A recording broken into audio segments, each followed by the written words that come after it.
No full auto in the buildings. It's not full auto. Oh, dang. Okay, my bad.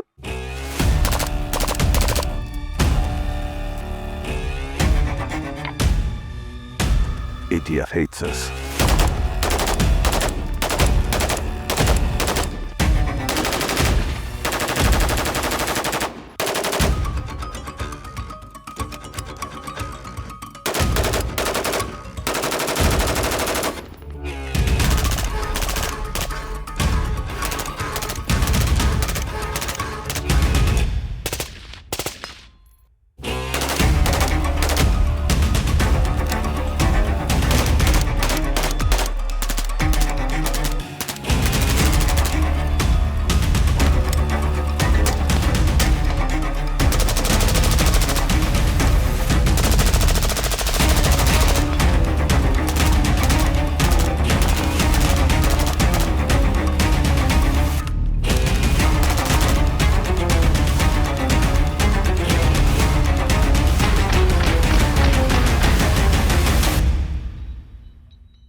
You know, AR-15s are super cool, isn't that right, John? Yeah, especially 416s.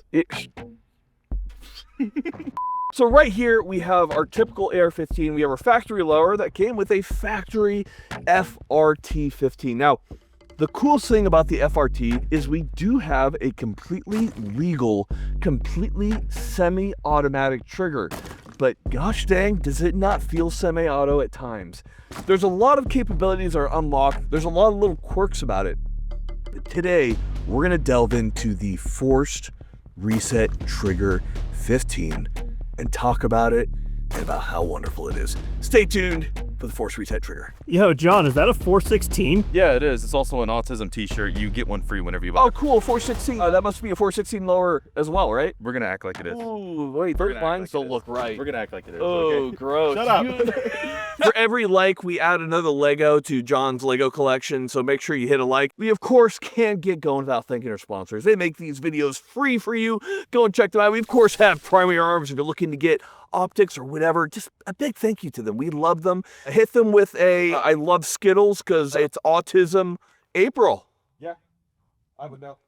You don't know. It could happen. And if you want to be more American, if you want to be the best American possible, if you want to be more American than apple pie and winning world wars, well, we have Henry Repeating Arms. The fact of the matter is there's nothing more American than a lever action rifle, and gosh dang it, they have tons and tons. Go and give them tons of love. And of course, if you want to give them all the love, go check out henrythumb.com.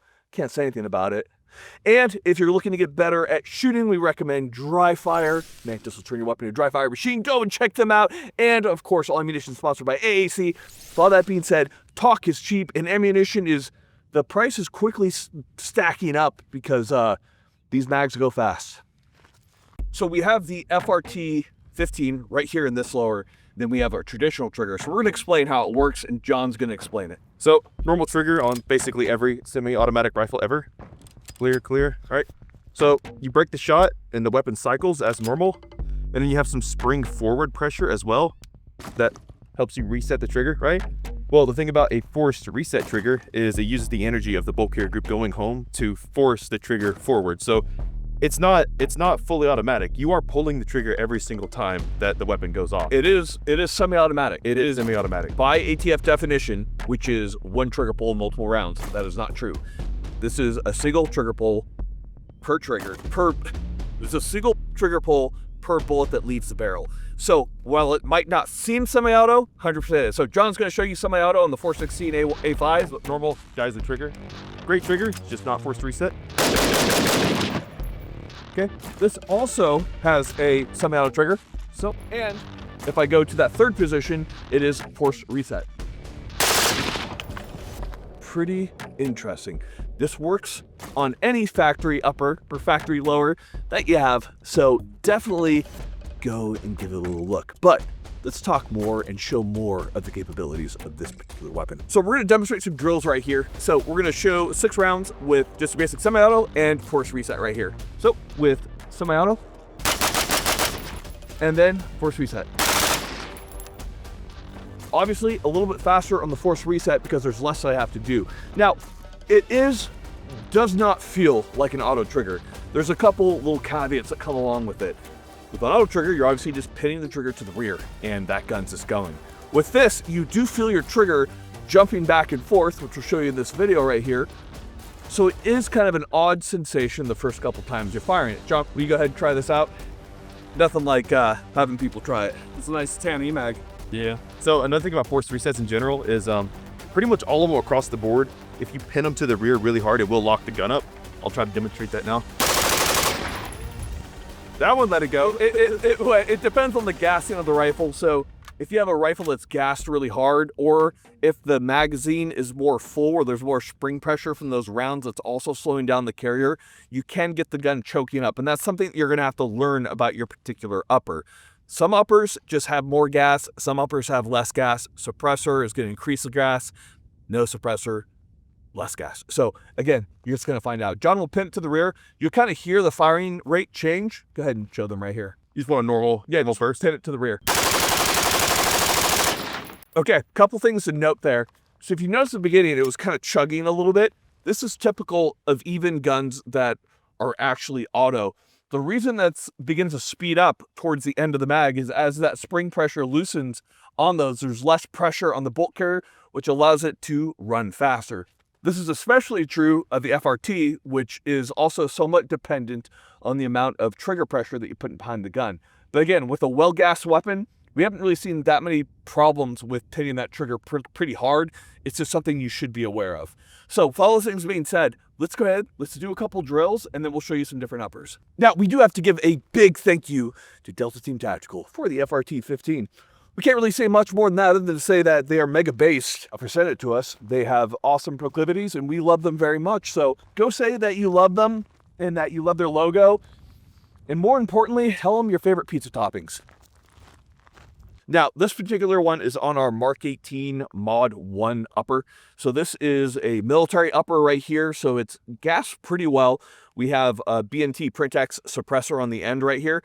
So it's gassed well. It's gassed a little bit, what you'd say combat gassing, which is slightly over gassed, which really helps with the functionality of the FRT-15.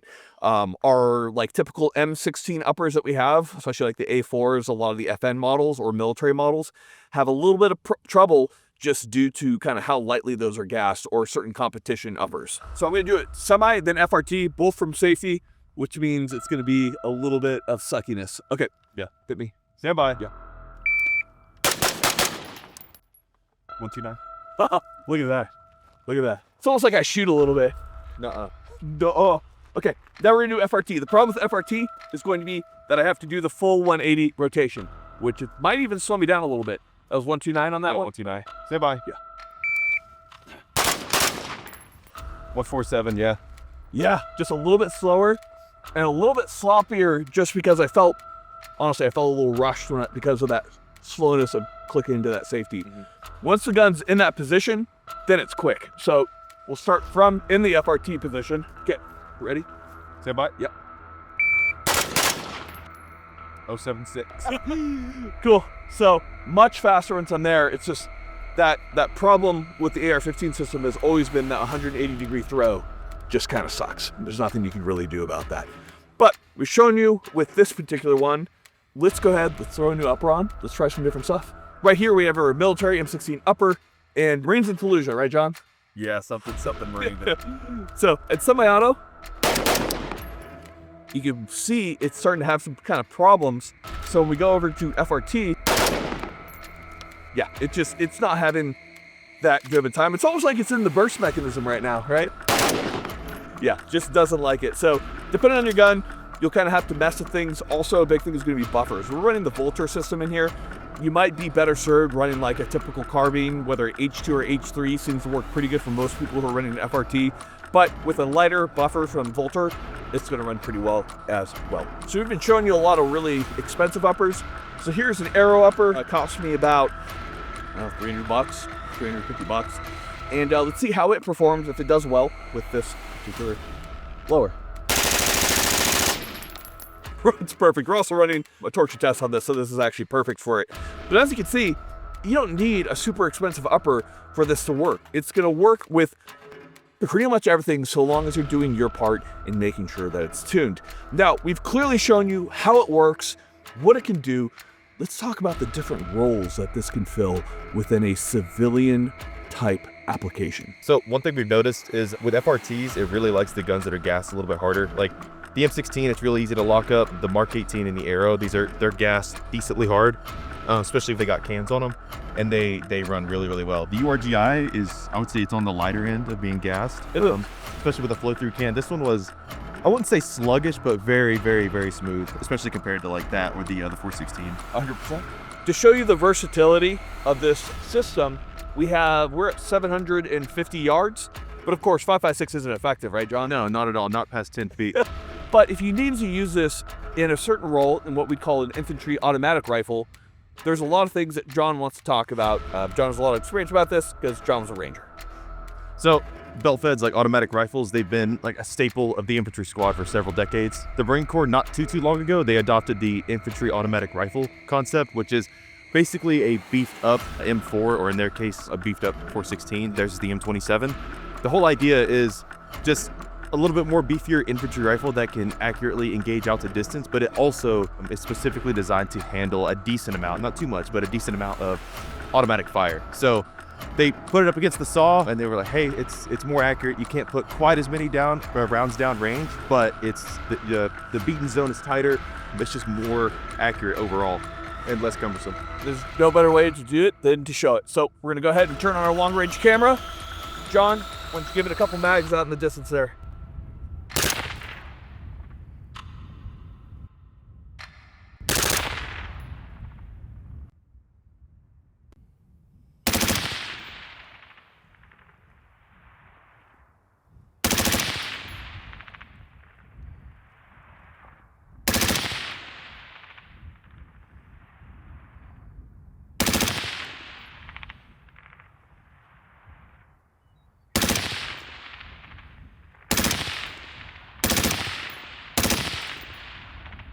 It's so cool. It's such a good beaten zone. Nice. Dude, at 750 with a M4, that's pretty good capability right there. So imagine also you have 2, 3, maybe even 4 guys all firing bursts down range.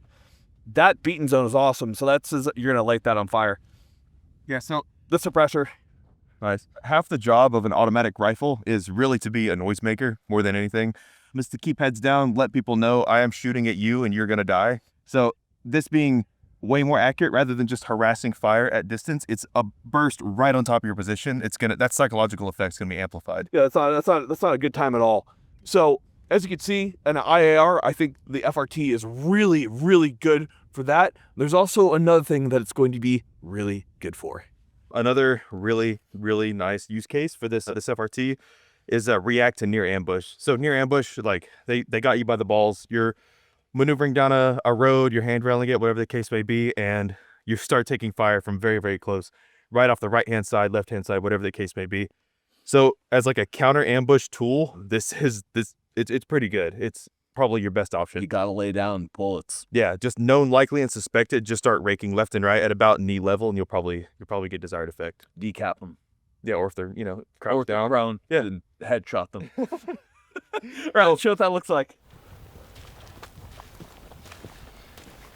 Contact left! Cool! Now, as far as breaking contact, I think MACV-SOG really had it down pretty well in Vietnam. I think it's a really good point to talk about because it makes so much more sense in a civilian application. So one of the things that MACV-SOG did was they had the point man almost always have a full mag of tracers, not mixed, but completely full, all tracers. It's to give the appearance that whatever enemy they run into, they now think they're facing a much larger force because it's just a beehive of tracers coming through the jungle. So that is a method to give the appearance that you got way more friends than you actually do. I just think the FRT-15 adds a lot of capability that isn't otherwise had.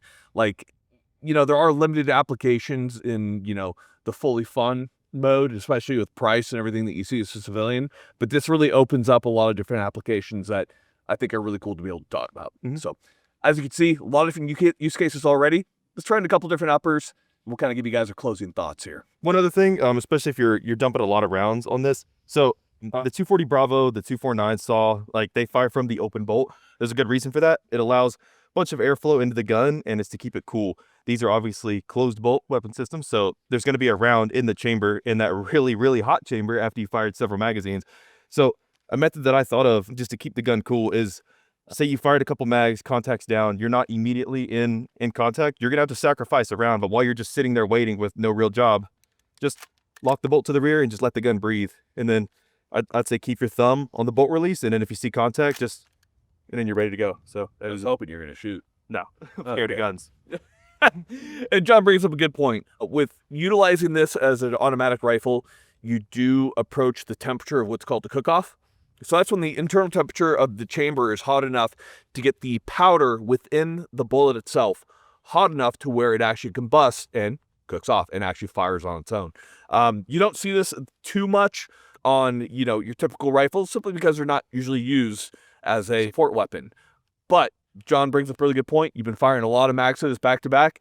You probably don't want to keep a round in the chamber at that point due to the amount of heat. You are going to get a cook-off. On a saw, on a 240, I've seen cook-offs all the time. Yeah, give it like 5 or 6 mags and then leave it around in the chamber. It's probably gonna go off. Good times. Good times. All right, let's keep it going. That never gets old. So right here we have a M16A1 vintage Vietnam upper because, well, it's just a lot of fun. I feel like if anything deserves to be fired very fast semi-auto, be one of these. It's like Vietnam 101. All right, let's see how this little baby runs. Pretty good, not bad at all. Here, give me the Mac. This does look like sacrilege, though. It looks wrong. I mean, the grip is right. Everything else is wrong. You just kind of block out the bottom half and back. It looks okay. What's crazy about it to me is that, like, it's very controllable. It's weird on the trigger, the way it kind of resets, but, like, it doesn't really take too much to get used to. You definitely feel the trigger more with a gun like that. You definitely do. That's the Vietnam style right there. Right. The point is, we're just showing you guys that this does work on a variety of factory uppers with your factory lowers that you have with factory FRT 15s in them. All right, so here we have the God tier BCM 11.5. It really is God tier. Yeah, probably the best, like, min-maxing, especially for a civilian upper. Did you call it min-maxing? Yeah, min-maxing. It's a meta. I should really stop hiring Zoom. Yeah, they're great. That's so cool. The BTM really is a great value. It's sick. Come here, Sawyer. Come try it. All right. Let's see if the camera guy can get it. He's also left-handed, which is really unfortunate. For the record, I've never shot with this trigger before, so we'll see what happens. Oh, wow, it works really easy, actually. And for, kind of some of the odder firearms out there, your factory firearms, they come with factory FRT 15s. Well, it works with a variety of different uppers right here. So right here, we have a typical HK 416A5. So semi. And of course up. And of course, reset.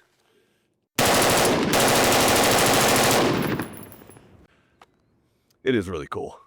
I love that because on the 416 there is a firing pin safety, so the hammer has to be tall enough to be able to lift that up. A lot of trigger groups won't do it, as John realized the hard way. So it's cool that it is able to actuate that, and due to the universal design of it, the fact that some AR-15 triggers work on so many different firearms, well, it works with a whole variety of different systems. Not much we can say about that, other than to say, neato. Did an IPSC close? They were close. Now they're In the forever box. I felt like I had a joke there and it God took it from my mouth. So we're not going to do a huge autistic breakdown because really over on the range stuff has pretty well covered it at this point. So what you have here is you have a really cool capability that is completely legal, that is civilian accessible with, nothing crazy, no crazy hoops to drive through, to hop through, excuse me. There's no tax stamp or anything like that. Oh, hello, autism man. And, Sorry. Ruining your flow. The point is, I think it's a very cool and very applicable thing to use in a civilian setting. Like we talked about, I think some of the biggest points for usage here would definitely be for the for the infantry automatic rifle concept that John talked about, where it's used in a semi-support role. And then obviously in a breaking contact type situation, extremely, extremely useful there.